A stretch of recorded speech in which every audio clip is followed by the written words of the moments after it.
never bother with people she'd hate. That's why the lady is a tramp. Good afternoon from Nikin, from me, from Castle Goring. This is yet another beautiful, albeit autumnal afternoon. I have to say, the weather has been incredibly good, except of course when it rained. Like we had an event on Saturday evening here, and fortunately it stopped raining, but it had been drizzling the day before. So anyway, to plunge right in, because we have quite a bit of ground to cover today, and hopefully it will be entertaining, and hopefully it will be elucidatory. And let's see what comes out of the pot, so to speak. Lydia Barlow says, "Hello, Lady C." Sorry, I have to read this. I'm not trying to toot my horn. "Your good taste and beautiful elocution is winning over the world. It is a much needed example." Thank you very much. It's really sweet of you. I have to read it because of what comes next. And I hope those of you who write nice things don't mind when I eliminate them. And although several of you have said that you want to hear the nice things because it adds to the happiness of the moment. So I'm trying to strike a balance and, without coming across as too immodest.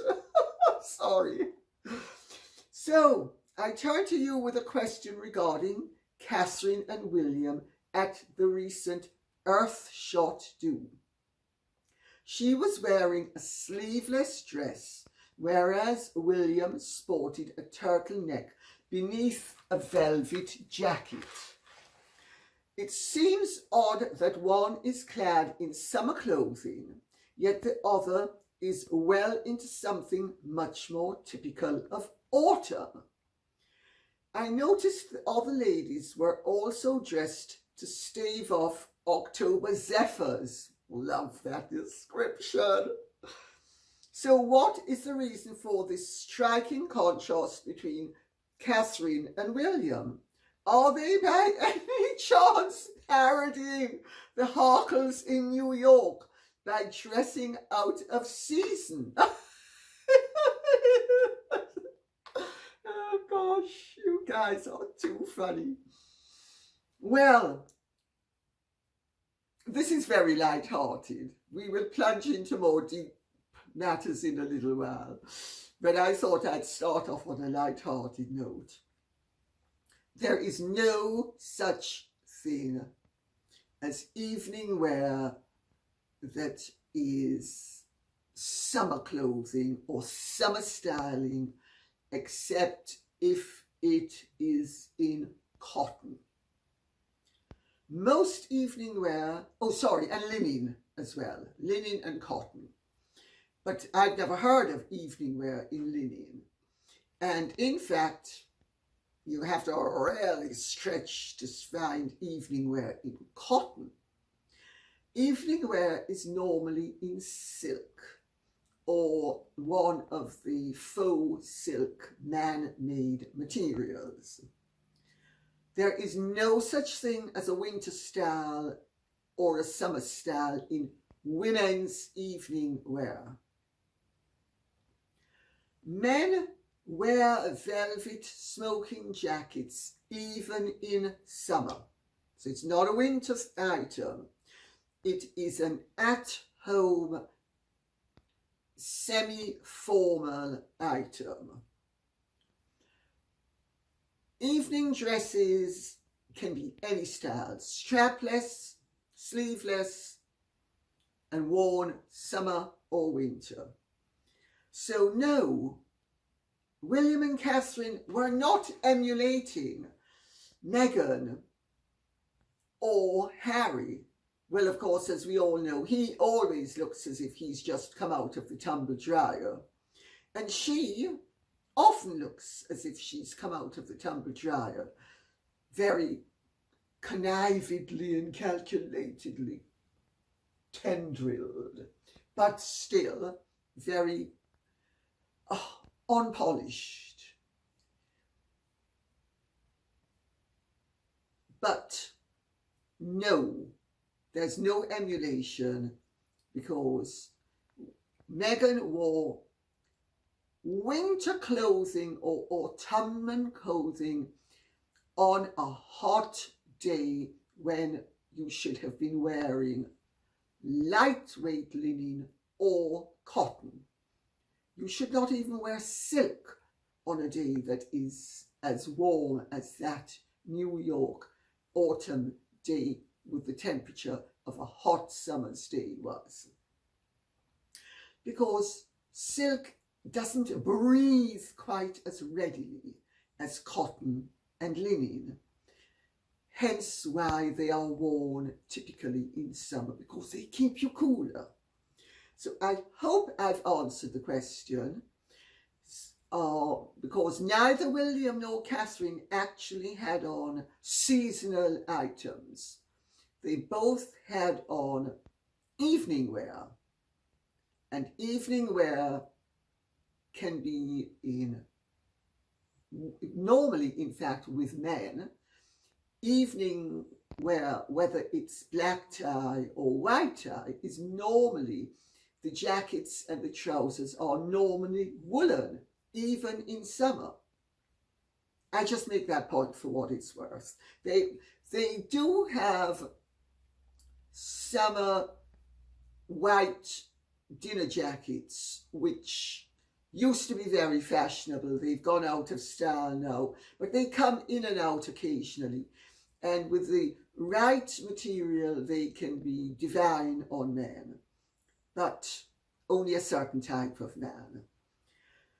Marilyn Lundy says, "Dear Lady C, considering the way the Harkles treated the illness of Prince Philip, knowing their treachery might accelerate his death, and the way they are now burdening Her Majesty the Queen with their diabolical behaviour, do you think that it is their intention to see her off as quickly as possible?" Oh gosh, might they think that with Charles as king, knowing what a sensitive soul he is, they would be given the titles of Prince and Princess and given the opportunity to slide back into the royal family half in, half out like they wanted? Excellent question. I tell you, it's just amazing, the questions that some of you people come up with. They're just incredibly on the ball and on the mark. And I mean, I'm so impressed with them. And I mean, I would never have thought of it in those terms. But I have to tell you, now that you have asked the question, one has to wonder whether it is total carelessness or recklessness or calculatedness. Now, I personally don't think that Harry has the intelligence or the foresight or indeed the personality to do something that would be quite so cold-blooded.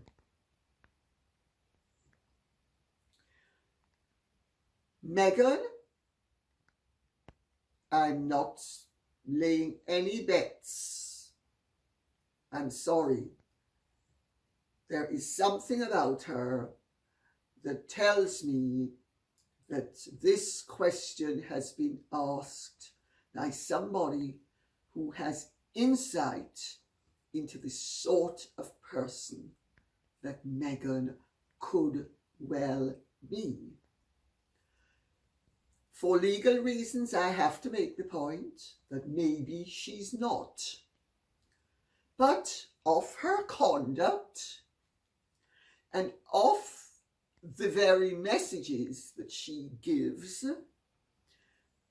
through her conduct, there is every reason to suppose that she has the sort of cold, calculating, strategic, indifferent, unempathetic aspect to her character that would allow her to have, and also she has the intelligence to have spotted that this could be a consequence, and therefore it is a foreseen consequence, and thinks, what do I care as long as I get what I want? Mix, come and console Auntie Megs. Auntie Megs is having to wait too long to be having her kids, prince and princess, etc., etc. It's well within the bounds of possibility. Karen Conger says, Dear Lady C, I've noticed the unusual way MM now styles her title as Meghan, the Duchess of Sussex. Can you comment if this is correct? Thank you so much for your wonderfully entertaining and informative content. Thank you. Love it. Love it. I'm glad that my efforts are being appreciated and they seem to be achieving the objective. Let's put it that way. There is no such title as Meghan, the Duchess of Sussex. She is the Duchess of Sussex. She's not Meghan, the Duchess of Sussex. This is yet another one of her really rather tiresome, puerile, and one could almost say putrid ploys to change the rules of the game so that everybody else is batting on a shifting playing field and she is batting on a stable and level playing field where she maximizes any possible advantage by just changing the rules.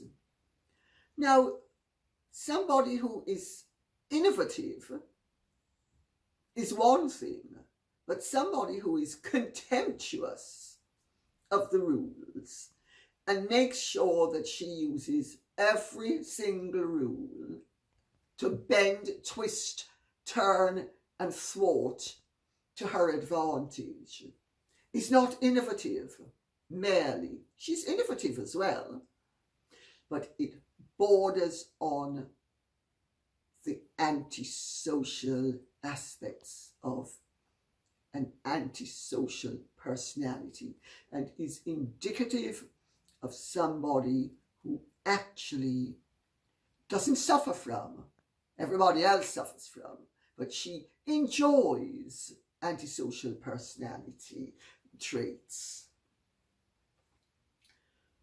Sonia Dawn Donahue says, I have just been reading about the letter Harry's wife has sent to Congress. More lies. She said she had to work age 13, which is illegal in the USA. She said her parents were poor and took her to Sizzlers for a treat. Her dad won the lottery when she was 7 and had a good paid job. There were more. She said she was speaking as a citizen and a mum, whilst writing on headed note paper from the office of the Duke and Duchess of Sussex. The subject of maternity leave had already been approved before she had written this letter. how has this letter been put out for all to see? Is she going to sue somebody? What do you think of this Lady C? Many think, especially in the USA, that now the titles must go. She is dangerously speaking out in the political world. Well, it's more than one question, so if I may, I'm going to take it in tranches. Yes, Meghan's father won the lottery and had a great deal of money at the time.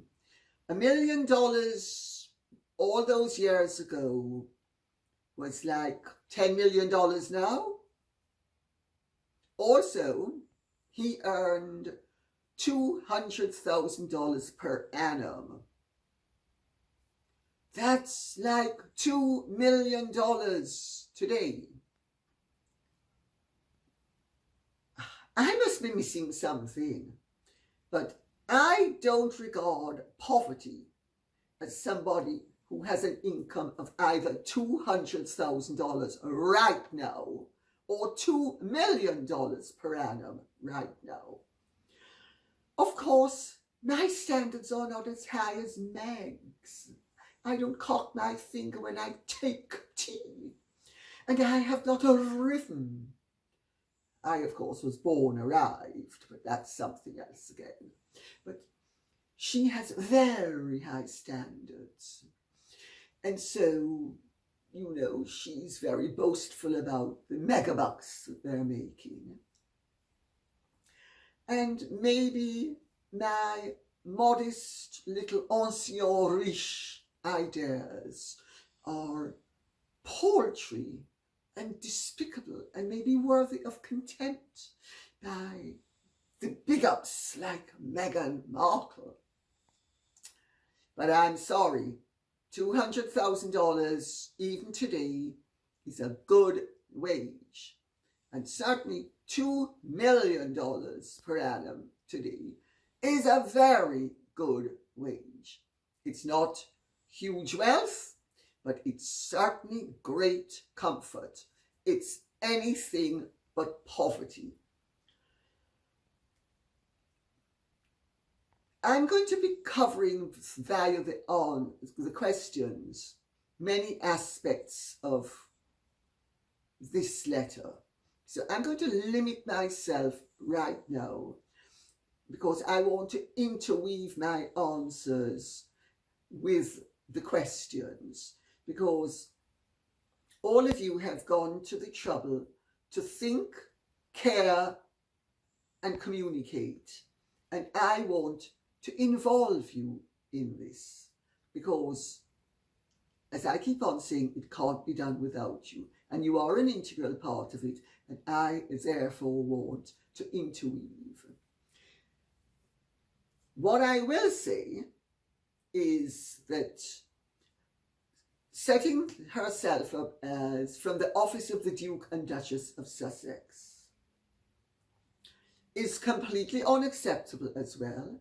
It is a solecism of the highest order. She and Harry are two separate individuals. He is a British citizen. She is an American citizen. The rules are different for the both of them. She yet again is muddying the waters. She is yet again sociopathically, in my view, and contemptuous of rules, regulations, and boundaries, just wading in, making up new rules so that she can flaunt her floozy self, and really, in a very offensive way, be breaking protocols, and it has to be said, laws in America. She's breaking protocols in Britain.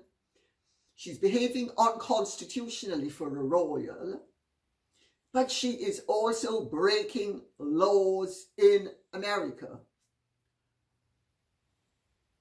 Because the fact of the matter is, an American citizen is not officially allowed to use a foreign title of nobility or royalty.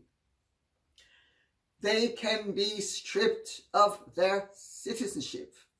And I would strongly recommend that people who feel strongly enough about this write to their congressmen and congresswomen and also to their senators, making your views felt that Meghan Markle is abusing American constitutional law, because she has no right to do it, but she is doing it. I mean, there's no getting around it. That letter is a study in artifice. It screams to anybody with any judgment and perceptiveness that Meghan Markle is a phony, a fraud, and a total liar. And that she twists and turns things to present a facade that is fake.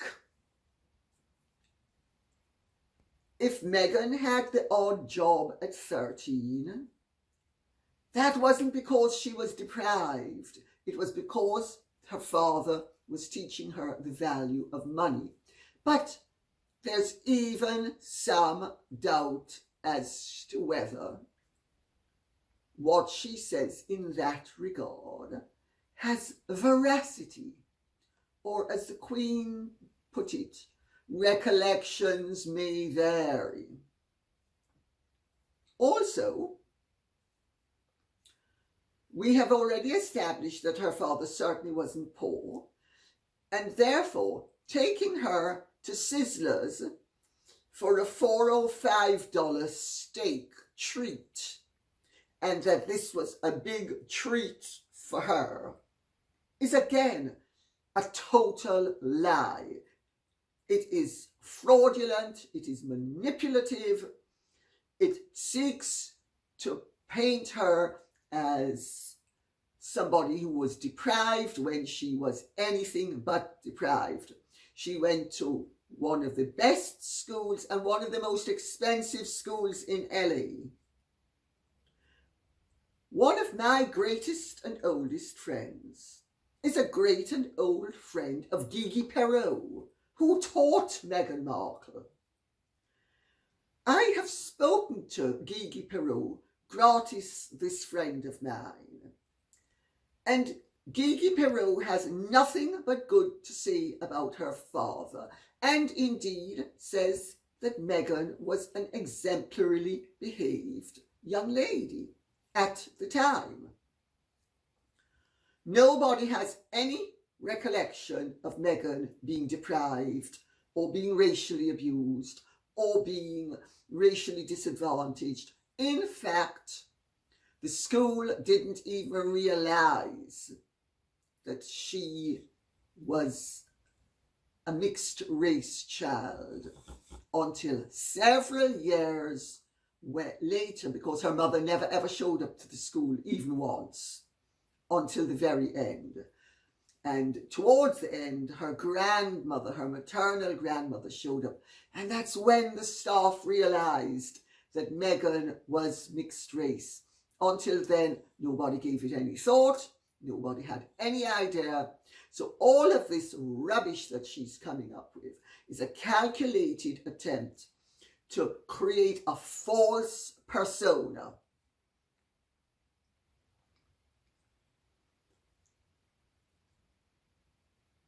As I have said, and I'm going to repeat it, you, the American public, have a right to complain about Meghan Markle's abuse and misuse of a foreign title. She is interfering in politics, which is forbidden for royals, and she is also not only interfering in politics, but she is breaking American constitutional law. Do something about it. She's always manipulating, maneuvering, calculating, and cultivating. I think you should give her a dose of her own medicine. Be active, write and complain about it. She can be stripped of her American citizenship. I don't think she's going to be, but I think she doesn't care about the discomforting ride that she creates for everybody else. Give her a dose of her own medicine. If anyone had begged for it and should get it, it's that woman. Jane Evans says, Lady C, Harry's wife is claiming she had a poverty-stricken childhood, living off the $4.99 salad bar at Sizzler. Oh, I didn't realize it was a salad bar. I thought it did steak. Sorry, maybe it did both. She also sent a letter to Congress advocating for family leave and said it should be a national right for all. Will her lies never stop? Can her royal title be stripped because of her interfering in US politics? Love your videos. Again, her title can't be stripped by the Americans in one way, but it can be stripped by the Americans in another way. Whether the British choose to denude Harry of his title or not, and the Queen is not going to want to do it. It would set a dangerous precedent. And the government doesn't want to do it because it would also set a dangerous precedent. And this is the reality of why they don't want to do it. They will only do it as and when and if Harry and Meghan become involved in some criminal activity and are charged with a crime. Between now and then, they're not going to be doing it. Hence why there is my petition for Harry to voluntarily put his titles into abeyance. This way, Parliament doesn't have to do it. The Queen doesn't have to do it. Harry will do it. I know the likelihood is he's not going to do it, but I can tell you something. There's not a hope in heaven or hell of him doing it unless everybody starts to really sign that petition and it gets a huge groundswell of support. So Harry and Meghan get the message that either they back off and back down or they are discredited. There are reasons why certain things are done in certain ways and done in a measured way. Yes, the Americans can strip her of her royal title by forbidding her from using it. Constitutional law, an American citizen cannot by law use a foreign title the way she is doing it. I think you ought to be beating that drum. I've said it earlier and I'm saying it again. Hybrid 569 Gaming says, Lady C, the bill that Meghan wrote about actually passed last week. All that was led... Sorry.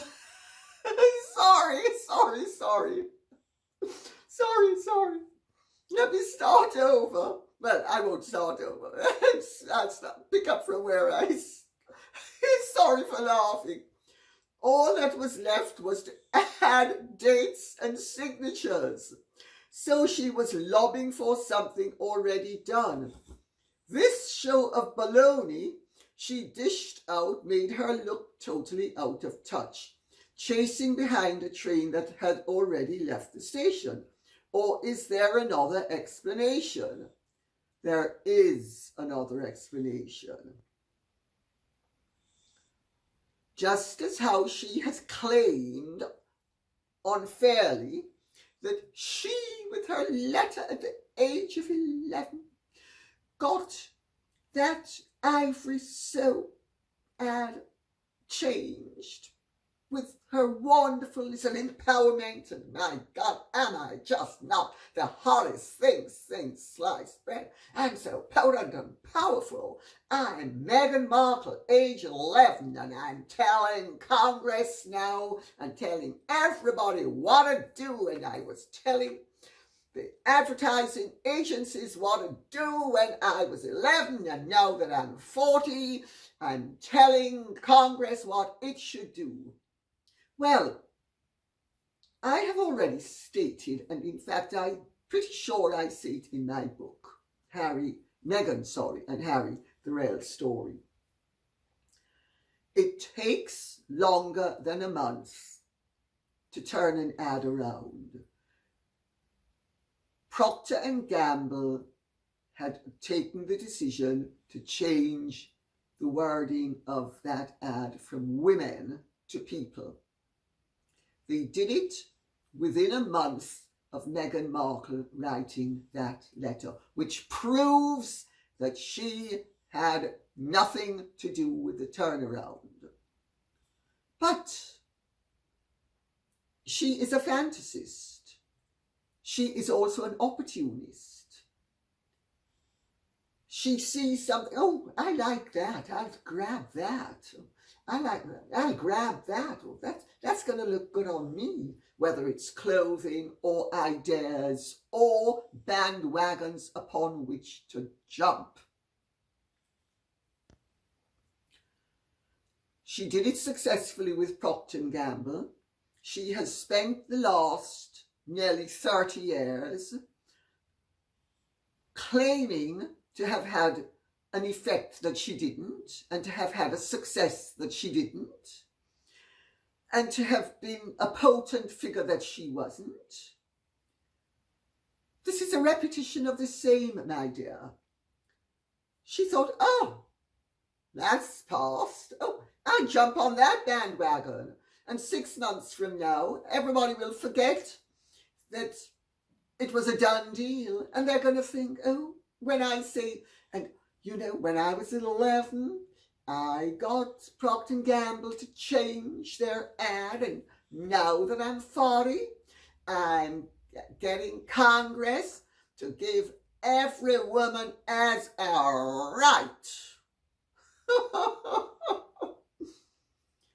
You talk about a hot air merchant. I mean, that woman doesn't have fecal matter flowing out of her mouth alone, but out of the tip of her fingers when she writes emails, and out of the nib of her pen when she grasps that implement. She is the archetypal phony. And I have to tell you, if I'm wrong, I am misled by her behavior.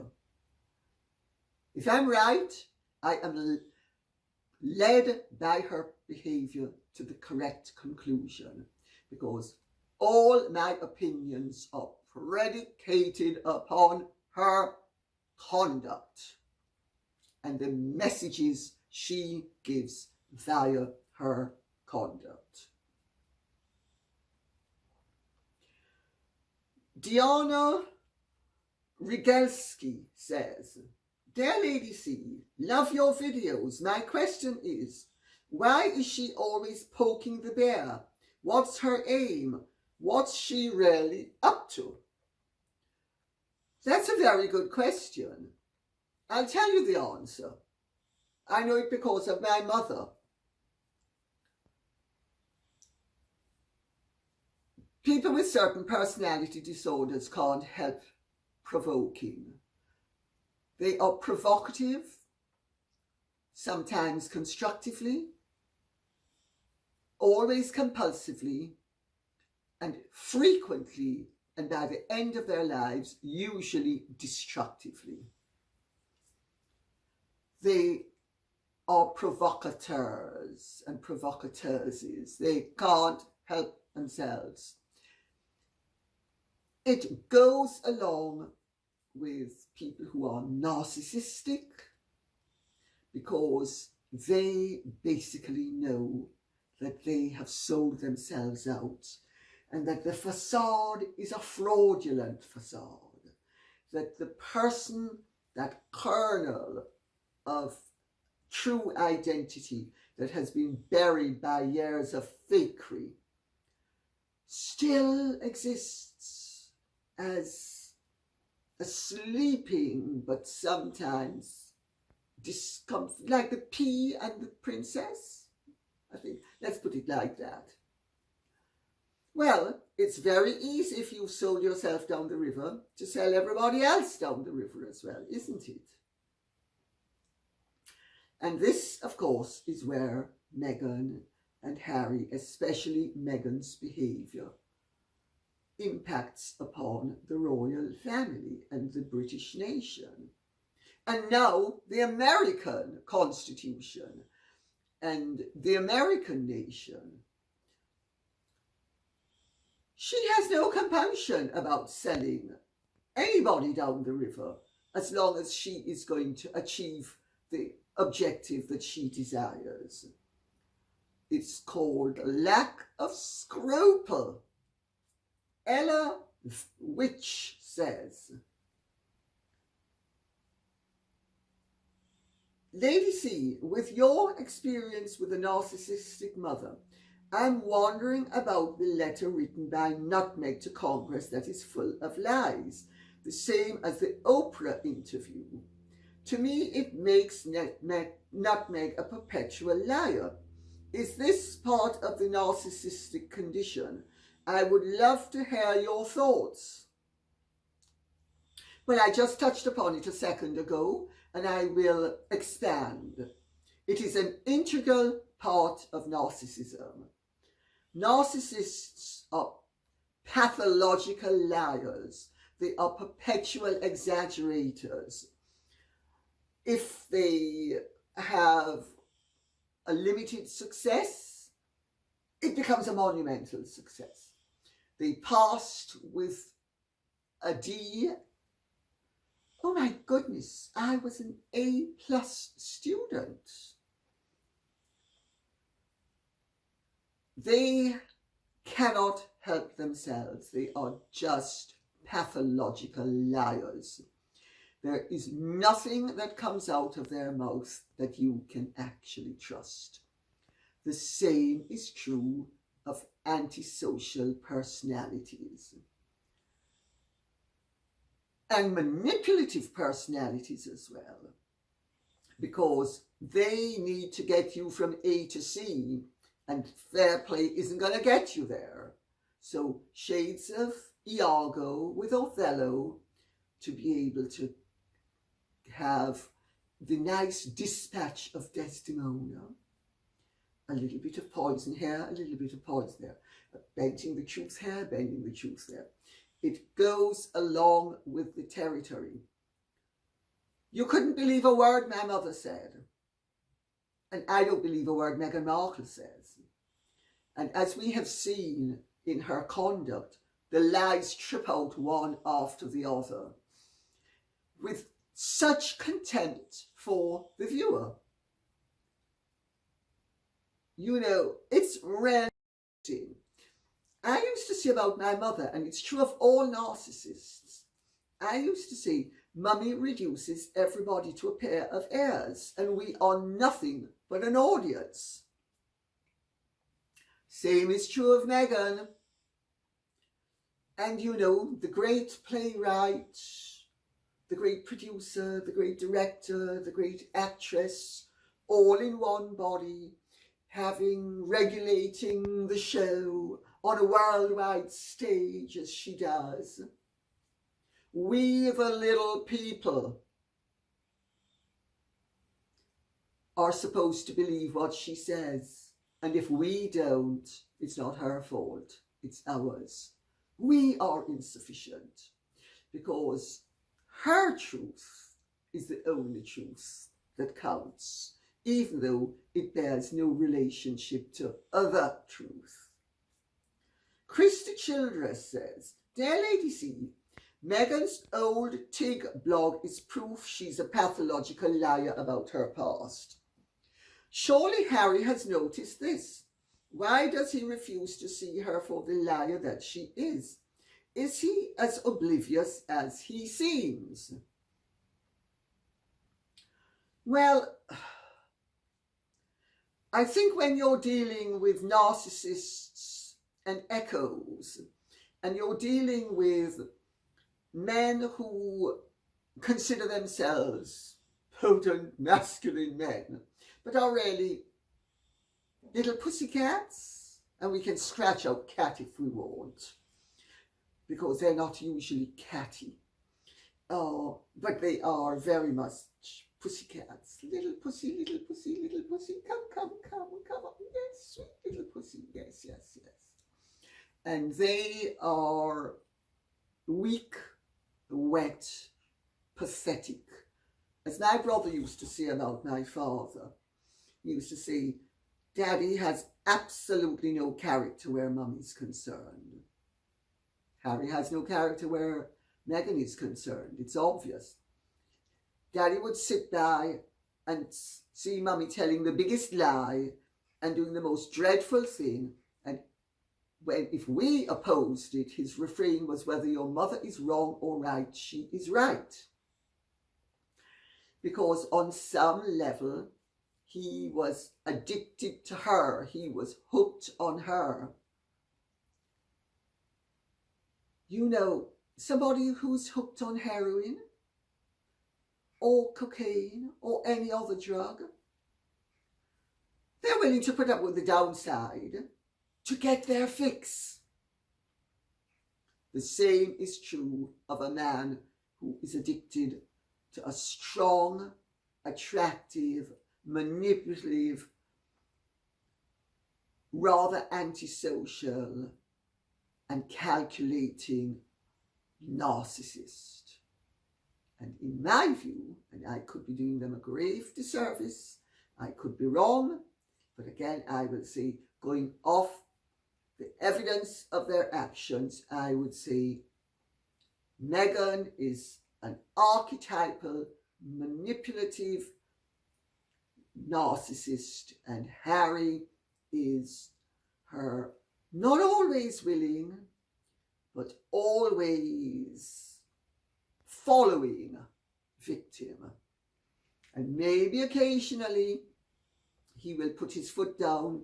My father would occasionally put his foot down, usually only with my little sister, never with my brother or me or my other sister, but with my little sister he put his foot down occasionally.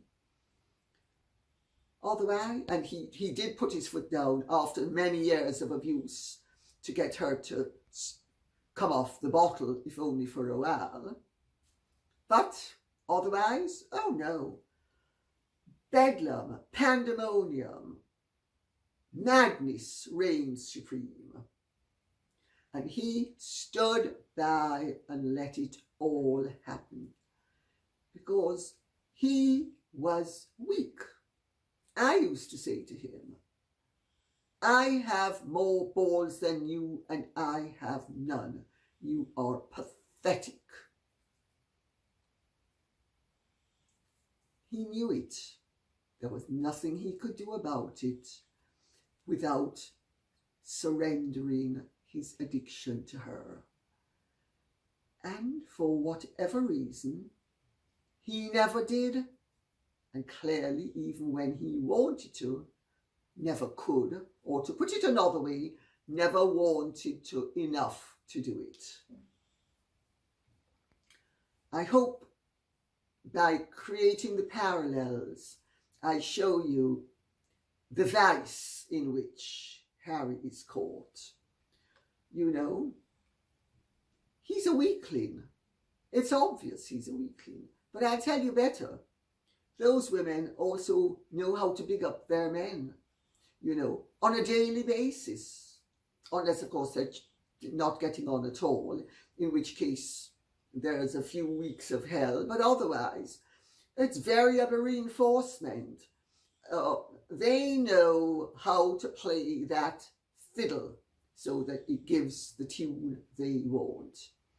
And don't think it's all bullying and all destructiveness and all maliciousness. They interweave all the seductive wiles of a Jezebel.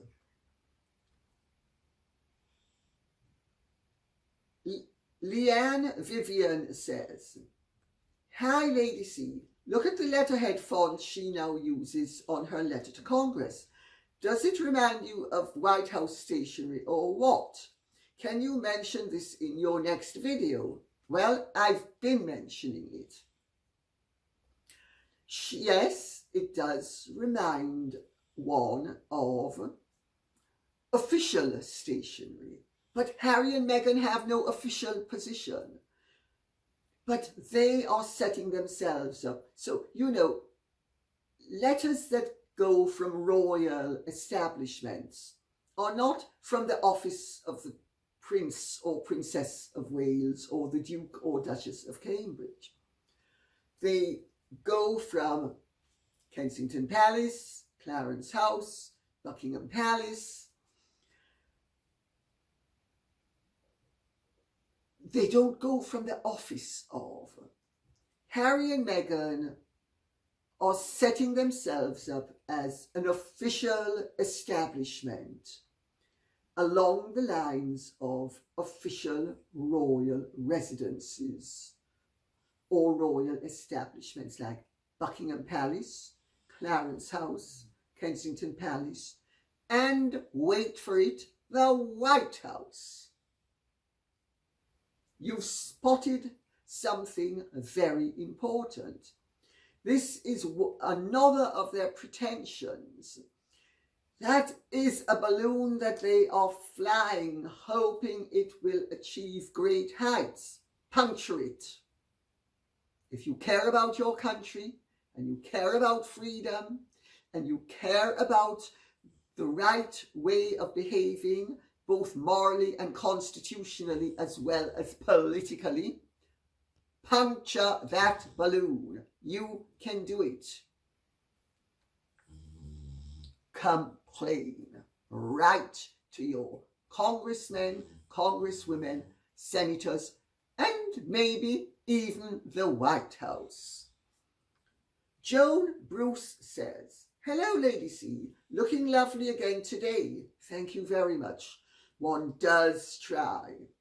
What do you think about me lobbying US Senate with letter from the office of the Duke and Duchess of Sussex, paid maternity leave? This is out of order, surely. Thanks for your opinion.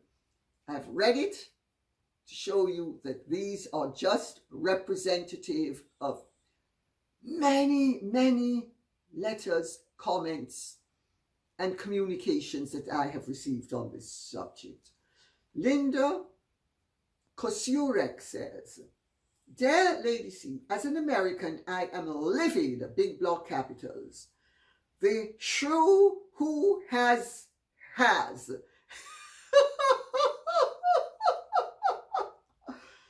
is trying to influence American politicians using her royal title. Isn't it not allowed for any royal family with titles to use them this way? Do you think that finally either Her Majesty the Queen or Parliament itself will now move to remove their titles? It is a major giving of the finger to the royal family and try to create their own American royal rules on the back of the British people. Shameful, big block capitals. Love you and your channel and am excited, big block capitals, and look forward to your inside information provided with intelligent analysis, grace, truth, and refinement." That's very kind of you. Thank you very much. I'm very gratified by your kind comments. I will repeat again. It is against the American Constitution. That's where you can nail that hustler. That's where you, the American people, can use your voice to be heard and to have an effect. Harry has not written that letter. Meghan has written it. Meghan, as an American citizen, has the right to interfere with politics in America. As a member of the royal family, she has no such right. So there's a conflict of interest and actually conflict of right there. However, as a royal duchess, she has absolutely no right whatsoever to be trying to influence the American political scene in any way, shape, or form. It is unconstitutional, and you can shut her down. It simply needs enough of you to complain. Sandy Sipple says, Lady C, I cannot wait to hear your reaction to What's Her Face's use of her title. To write a letter hoping in an attempt to influence Congress, which as usual is full of malarkey about her Cinderella past. Was her action enough for Parliament to get involved with the removal of her titles? Not unless you, the American people, not only complain in America, but complain to Parliament. My recommendation would be that you don't only complain to your congressmen, congresswomen, senators, and maybe your president. Complain to the Prime Minister of Great Britain. Complain to the Speaker of the Houses of Parliament. Sorry, there are two speakers. Just stick to the House of Commons. Complain to the Speaker of the House of Commons. Complain to Buckingham Palace. Complain, complain, complain. All these institutions listen to what the public says and thinks, but they need to have enough people saying it for them to be engaged. Until then, it's just opinion, and it's individual opinion slightly collectivized, which is not the same thing as a groundswell of popular support. Mummy's Moth says, Meghan Markle can never meet Thomas Sr. again because then Harry would have to meet him too. And she cannot allow Harry to meet Thomas because then Harry would uncover all the lies she told him. Do I agree? That's the gist of what I said in my book and have been saying for some considerable length of time. Meghan Markle's creation of a personality to hook Harry and to keep Harry engaged is a fabrication that bears little and no resemblance to the reality of what she was. I mean, you really have to be a pretty empty vessel and a pretty ambitious creature at that to come up with a whole new personality. But when you are a void with maybe the tiniest kernel of personality and the rest is all an act, it's a new act, it's an engaging act, it's an interesting act, and believe me, she's having the time of her life acting. Don't kid yourself. On some level, she is thrilling to the drama and to the whole spectacle and to the chase, because she knows it's all a lie and she knows that we know it's a lie. Catch me if you can. Catch me if you can. That's the name of her game. I would not dissuade you from embarking upon the chase to get, if not to the truth, at least to fair play and a sense of decency, and the protocol will prevail. Suzanne Drury says, Dear Lady C, regarding toxic, clever, covert, well-practiced and manipulative narcissists, do you believe that it takes one to know one? Is Harry a narcissist or just a disturbed milksop? I think there are elements of both, as well as other personality problems going on. But I think this will be too long if I go into this in any great depth. So at this point, I will just say, I think Harry definitely has narcissistic aspects to his personality, as do most people. A certain degree of narcissism is healthy. It's called good ego structure. You can't be a prince and not fancy yourself something rotten, because all your life you're pandered to and catered to and told how wonderful you are, even though you're not, you know. I mean, I've been around royals all my life, and I can tell you something. They tell the poultry's little joke. And everybody, oh my goodness, it's the greatest witticism that we've ever heard in our life. Well, not everybody, but an awful lot of people. So they're used to exaggerated reactions, and that gives them an exaggerated sense of their own worth. But is he a true narcissist? I don't think he's of the Meghan Markle category, let me put it that way. I think they wouldn't be swimming together quite as effectively as a team if he wasn't slightly in her wake, patterning himself off her, learning from her. Remember, he's re-met his mother. He, in some way, some form. His mother, who died when he was nearly 13, and whose loss he felt acutely, he's regained in a completely different body, with very few of the advantages or indeed the qualities and character traits that were commendable that Diana had.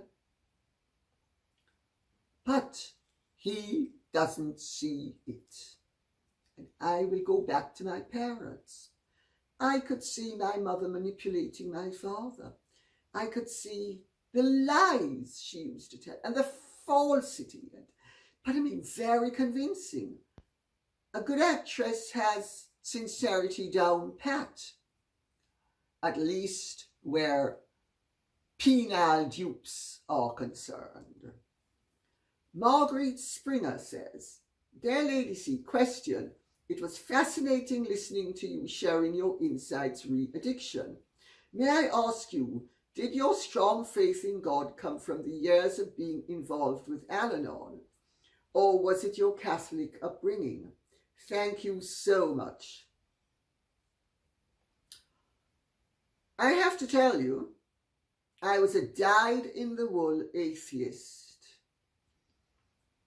in my teenage, because I used to say, I cannot believe that there is a God and that he is allowing what is happening to me to happen.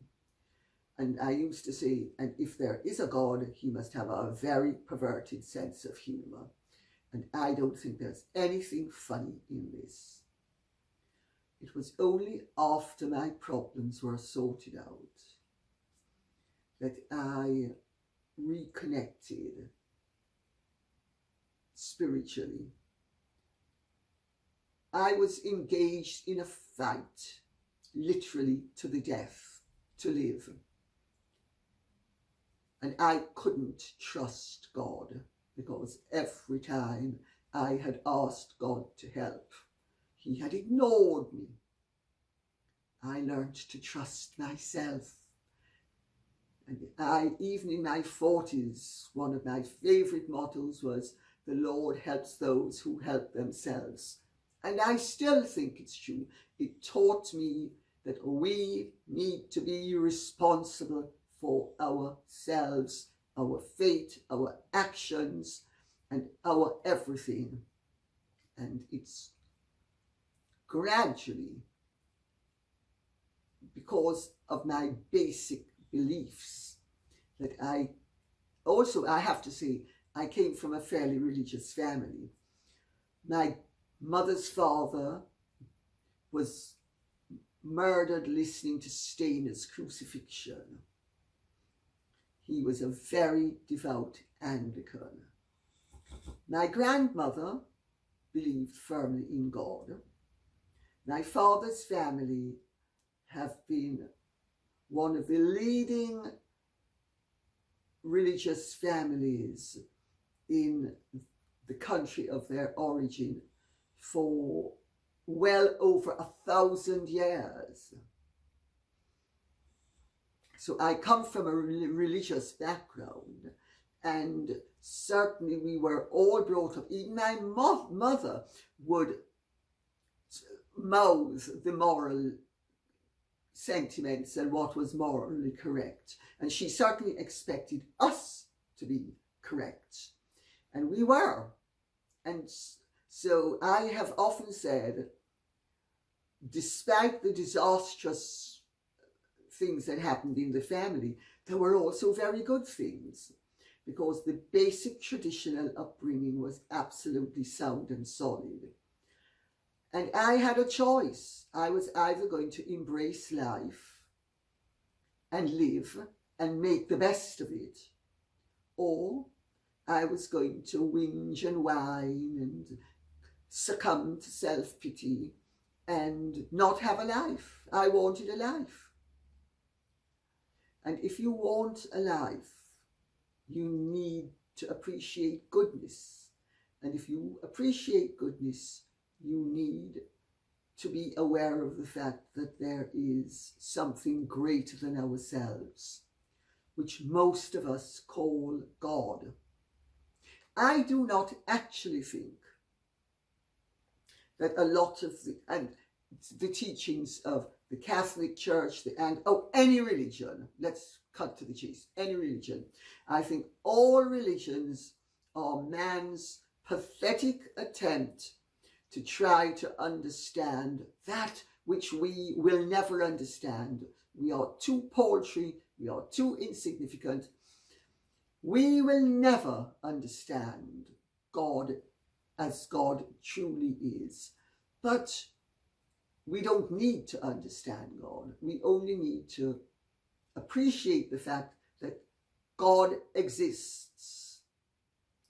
Whatever you call him, as long as you are aware that there is something, goodness out there, whatever you want to call it, constructiveness, whatever, I don't care what you call it, because I actually believe that there is constructiveness and destructiveness are interwoven as well, and that one can get very tied up in all sorts of philosophical and religious questions, which are ultimately immaterial, because they are basically just signposts on the road to a good, decent, kind person leading a good, decent, constructive life. And that, to me, is what it's all about. So, Al-Anon, not really. I think many of the lessons of Al-Anon I have applied throughout my life in other scenarios, and they are invaluable. But my Catholic upbringing, well, it showed me that goodness does exist and self-sacrifice does exist, and that there are noble people in this world who really put goodness above their own personal self-interest. And that was a very good lesson to learn. And the kindness of people as well. Priests, nuns, servants, as they were then called, friends, all of it counted. And all of it added to the rich tapestry of life. And yes, I believe very firmly in God. And I